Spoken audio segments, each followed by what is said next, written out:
우리의 인간관계를 위해 이런 사람은 만나지 마라. 우리는 살면서 가까이는 지내는데 피하고 싶은 사람은 없으신가요? 지인들 중에 나한테 하는 행동이 거슬렸거나 내 마음이 불편하다면 오늘 말할 저서 세이노의 가르침에 대해 생각해 보시면 좋겠습니다. 저자는 세상에 당연하다고 믿는 것에 대해 노우라고 말하며 사회에 널리 퍼진 고정관념을 타파하려고 합니다. 우리가 인간관계에서 불편함을 느낄 때 딸들아 이런 놈은 만나지 말라고 하는 챕터를 통해 도움을 주고자 합니다. 그럼 책 속으로 들어가 봅니다. 장사를 하건 사업을 하건 간에 부자가 되기에는 애초부터 싹이 노랗다고 내가 단언하는 사람들이 있다. 세상을 살아나가면서 다른 사람들이 원하는 것이 무엇이고 싫어하는 것이 무엇인지를 모르는 다른 사람들에게 전혀 재심하지 않은 사람들이다. 부자가 된다는 것은 다른 사람들의 호주머니 속에 있는 돈이 그들의 자발적 의사로 내 호주머니 속으로 건너와 쌓이게 되는 것을 의미한다. 그런데 다른 사람들이 뭘 좋아하고 뭘 싫어하는지를 모른다면 그들이 지갑을 과연 열게 될까? 때문에 나는 타인에게 무심한 사람들은 이 세상에서 전혀 부자가 될 수 없다고 단언하는 것이다. 이것은 내가 살아오면서 수많은 사람들을 접하고 직접 검증하며 깨닫게 된 사실이다. 어떤 사람들은 자기가 섬겨야 하는 윗사람들에게만 세심하다. 이런 사람은 아부에 능하여 출세하는 경우도 많지만 가족으로부터는 섬김을 받고자 원하기 때문에 가부장적인 권위의식에 물들어 있어서 배우자로는 적합하지 않다. 윗사람에게 보이는 세심함의 반의 반도 가족에게는 보이지 않기 때문이다.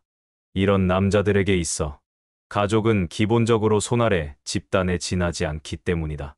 대부분의 보통 남자들은 자기가 아는 사람들에게는 세심할 수 있으나 자기가 모르는 사람들에게는 전혀 세심하지 않다.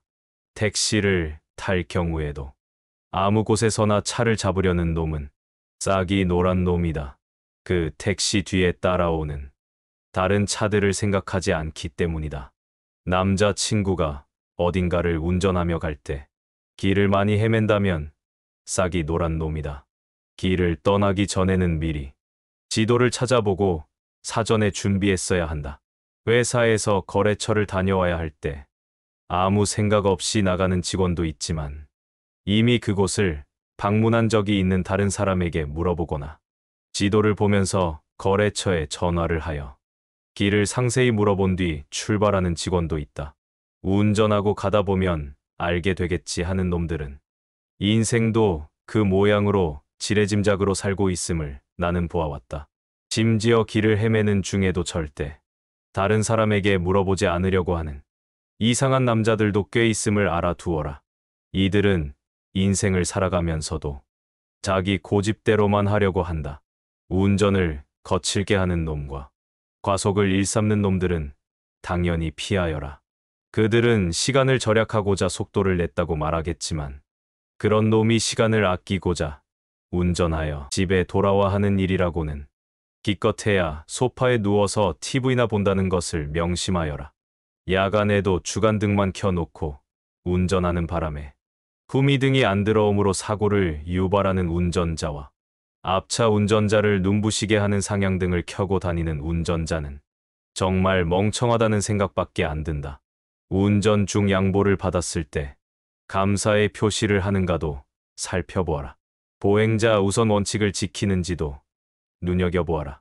무슨 일이건 간에 다른 사람들과의 협력이 필요한 법인데 그 다른 사람들의 입장을 세심하게 고려하지 못한다면 당연히 실패만 한다.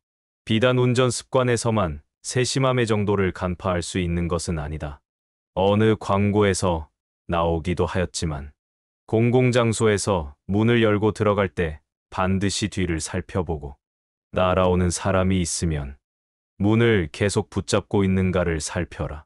또 엘리베이터를 타고 있을 때 멀리 다가오는 사람이 있으면 열림 단추를 누른 채 기다려주는가도 관찰하여라. 당신 애인에게 그런 섬세함이 없다면 그 애인은 부자가 될 가능성이 아주 적다는 것을 알아라. 왜냐하면 부자가 되는 길은 재테크를 잘하는 것에 있는 것이 아니라 우선은 타인이 가진 문제들에 섬세하게 대처할 줄 아는 능력에 있기 때문이다. 이것은 나의 독단적 편견이 아니라 경험으로 체득한 진실이다. 에스컬레이터에서 바쁜 사람이 지나갈 공간을 터주는가도 살펴라. 당신과 나란히 같이 손잡고 있고 싶어서 공간을 막고 있다면 그 사람은 당신에게 잠깐 동안 세심한 것이지 절대 그 세심함이 오래갈 놈은 아니라는 것을 기억하여라. 공공장소에서 휴대폰 벨소리를 반드시 진동으로 바꾸지 않는 놈들 역시 싹이 노란 놈이다. 이것은 기본적인 상식이다. 그런데도 사람들은 깜박 잊었다고 말한다. 음악회에서조차 공연 중에 벨이 울린다. 휴대폰을 끄라는 안내가 사전에 있어도 마찬가지다. 이런 사람은 무슨 일을 하든 언제나 실수투성이다. 깜박하기 때문이다. 빌딩 화장실에 붙어있는 청소 점검표를 본 적이 있을 것이다. 화장실 청소가 그리 복잡한 일이라고 확인해야 할 사항들을 조목조목 나열해 놓고 일일이 확인까지 해야 하는지 아는가. 그 단순한 일들 중 한두 개를 깜박 빼먹는 사람이 있기 때문이다. 휴대폰 벨소리를 끄는 것조차 깜박하는 놈들은 그런 점검표가 필요한 놈들임을 알아라. 작은 것 하나 세심하게 수행하지 못하는 사람이 무슨 일을 어떻게 제대로 할 수 있다는 말인가. 지하철과 엘리베이터 같은 공공시설에서 사람이 완전히 내린 후 타는지도 눈여겨보아라. 운전을 할 때 끼어들기가 금지된 곳에서는 절대 끼어들기를 하지 않으며 아무리 차량이 길게 늘어서 있어도 순서를 기다리는가도 보아라. 줄이 있는 곳에서는 순서를 철저히 기다리는 태도가 있어야 한다. 그렇게 하지 않는 사람들에게는 약삭 빨라야 잘 살 수 있다는 생각이 근저에 깔려 있음을 알아라. 그들은 절약과 노력, 자기 개발을 통한 부자 되기 같은 것은 믿지 않으며 일확천금을 기다린다. 부자들을 모두 도둑이라고 몰아붙이는 사람도 그들이며 세상이 썩었다고 가장 열변을 토하는 것도 그들이다. 내가 지금까지 말한 싹이 노란 사람이 당신에게만은 세심할 것이라고는 전혀 기대하지 말라. 그런 사람들은 당신에게 세심할 리가 없다. 모든 일에서 자기 자신의 입장만 생각할 뿐 이 사회가 남들과 함께 살아가야 하는 곳임을 모르는 놈이 무슨 성공을 꿈꾼다는 말이냐. 그런 놈은 식당에서 당신 물잔에 물이 비어 있어도 절대 당신 대신 물을 주문하지 않을 것이며 당신이 무슨 커피를 어떤 농도로 좋아하는지 설탕이나 크림을 타는지도 모를 것이며 결혼 후에는 당신이 뭘 좋아하는지를 쓰다그리 무시하고 오히려 자기가 좋아하는 것들만 내세우며 당신에게는 이것저것 잔소리하면서 당신을 변화시키고자 기를 쓸 놈들이다. 만일 당신의 배우자가 다른 사람들에게는 무심하지만 당신에게만은 세심하여 잘 챙겨주어 별 불만이 없다면 그 세심함은 종족 보존의 유전자들에 의해 분비된 특별한 화학물질이 만들어 내는 일시적인 세심함이라고 보면 된다. 제 아무리 그가 재미있고 매력적으로 보인다고 할지라도 그런 놈은 그 친구들조차 멀리하는 것이 당신 인생의 유익함을 잊지 말아라. 내가 말한 세심함은 학벌이나 학력과 전혀 상관없으며 직업의 종류나 사회적 지위하고도 전혀 비례하지 않는다는 것도 잊지 말아라. 좋은 학교 나와 좋은 직업을 가진 이른바 인텔리로 간주되는 사람이라고 해서 세심할 것이라는 환상은 절대 갖지 말라는 말이다. 잘 들으셨나요?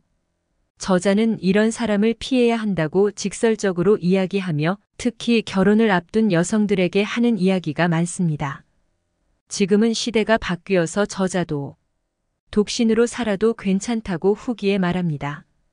성별을 떠나서 위의 예시처럼 행동하는 사람을 만나면 어떻게 할 것인가요? 그들은 당신을 배려하는 마음보다 무시하는 마음이 바탕에 깔려 있는 사람이라고 생각합니다. 여러분은 현명하게 잘 대처하리라 믿습니다. 이 영상을 시청하신 여러분은 어제보다 더 나은 오늘이 될 것입니다.